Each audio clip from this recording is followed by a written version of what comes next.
Welcome to Future of Flushing. I'm Vito Calisi. With me, Jonathan Barron. And over here to my left, Blade Tidwell of the Binghamton Rumble Ponies. We're here in Somerset, New Jersey. Fans are coming into the ballpark right now. But Blade, you've been having such an incredible year right now, but I want to talk to you. Your last two starts, you get up to Binghamton. What changed in week 1 versus week 2 for you in Binghamton? I think just the ability to command my pitches. I had no command of anything but fastball up until like the 3rd inning of the other day, and that isn't going to work whenever you're facing these hitters. These hitters are really good. Yesterday I had command of all 4, so that helps. Like even when I got behind in the count, the hitter can't just sell out to fastball because I could flip a slider, change up in there in 2-0 counts, 2-1 counts, and that really helps you out as a pitcher. So it's been a little bit over a year since the Mets drafted you in 2022. Talk to us about the differences that you've seen in yourself from the day you were drafted to now. You conquered high A, now you're at double A. What has Blake Tidwell gotten a lot better at? I would say my preparation going into my start has gotten a lot better, and just my overall routine, sleeping habits, eating habits, everything's gotten a little bit better because this is what I'm doing for a living. Like, it's a profession, so you have to be professional. And I would say that's probably the biggest change. Now you got a new friend on the team. Well, an old friend, but a new friend now. That's Drew Gilbert. What is it like Justin Verlander gets traded? You see it's an old buddy of yours. How quick are you hitting him up to be like, hey man, welcome to the team? I think he had texted me. I was at the field. He texted me before it even happened, I think, on Twitter anyway, before it happened and got out on Twitter. And we were just pumped up. Like he was ready to get here. We thought it was the coolest thing ever. You play college ball together. You get drafted in the same year. You separate for a little. And then weirdly, your paths come back together where you debut almost at the exact same time for Binghamton. How exciting is that? And like, are you guys just on the same page right now? Yeah, it was kind of like we never left Tennessee in a way. Like, it wasn't like a huge like thing whenever he got here. We kind of just did our normal routines, and like it was just normal. It was awesome though. That's not the only reunion you've had. Tyler Stewart was a former teammate of yours at the Cyclones, now Rumble Pony. Christian Scott, Dylan Tabrock as well.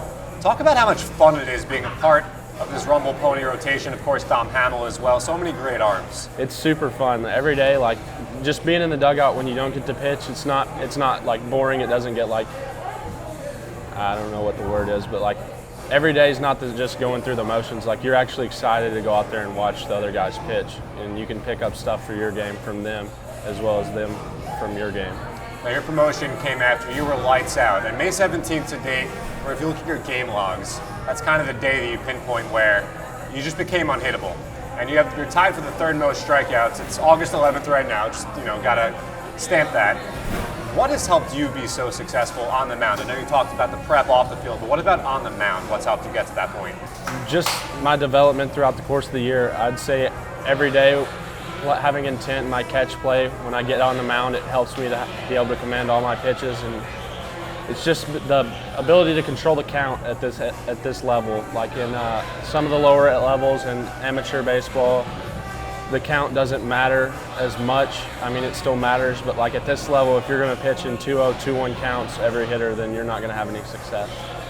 Yeah, you have just such confidence on the mound. Like in your first start with Binghamton, 2nd inning, you got into a bases loaded jam, 2 outs, and you struck out the last batter on just 3 quick pitches. You got out of it. Just tell me about that confidence you bring into every at bat.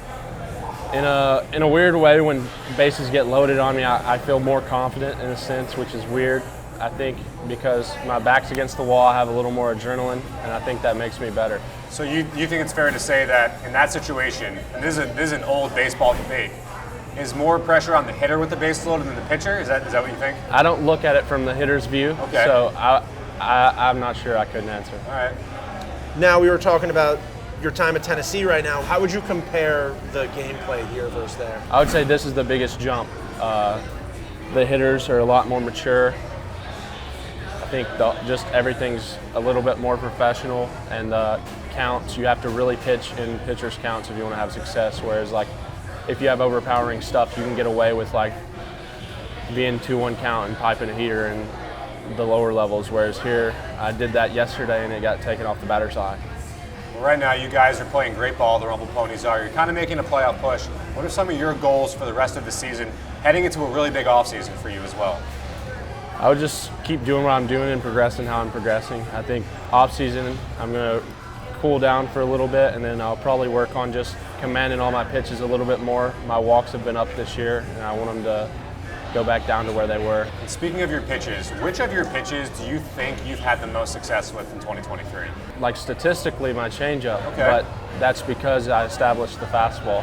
And you're taking a more analytical approach to your pitches this year? Whenever I want to change something, I do. But while I'm out there on the mound, I'm out there just competing. So it's kind of you got to have a good mix of both.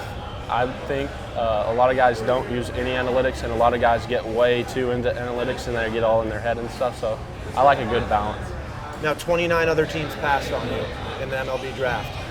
Do you go into every game just proving those guys wrong? Because it seems like you do on a weekly basis. No comment. No comment. That's a comment. Well, dude, thanks so much for joining us, and we're just really excited to watch you on this Rumble Ponies playoff push that we've been excited to watch. All about the Ponies playoff push, All baby. about the Ponies playoff I'm push. excited. Thanks so much, man. I'm excited. Thank you Thanks, for Mike. having me.